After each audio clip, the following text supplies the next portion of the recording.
CODS super news Syed Sajid Naqvi से अटक oil refinery की खुदाई के बाद टफ टाइल तबाह, लाखों रुपए ज़ाया, मुबारक लेन तार ढोक, लाल शाह टफ टाइल खंडरात का मंजर पेश करने लगी।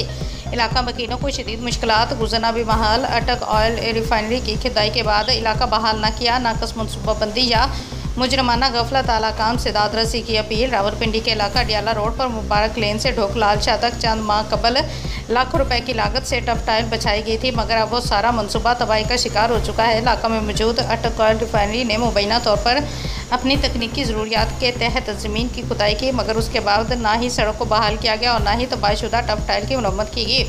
नतीजन टफ टाइल जगह जगह से टूट फूट चुकी है। इलाका एक खंडर का मंजर पेश कर रहा है। न सिर्फ राहगीरों को शदीद मुश्किलात का सामना है, बल्कि बारिश के दिनों में पानी भर जाने से गलियां झील का मंजर पेश करती हैं, जिससे स्कूल जाने वाले बच्चे, बुजुर्ग और मरीज सब शदीद मुतासर हो रही हैं। इलाका मकीनों का कहना है कि रिफाइनरी ने अपनी ज़रूरियात के तहत खुदाई की, लेकिन आवाम की तकलीफ को यकसर नज़रअंदाज कर दिया गया। लाखों रुपए से लगाई गई टफ टाइल आज मट्टी में मिल चुकी है और कोई पूछने वाला नहीं। शहरियों ने ज़िली इंतज़ामिया, अटक ऑयल रिफाइनरी और तरक्याती अदारों से फौरी नोटिस लेने का मुतालबा किया।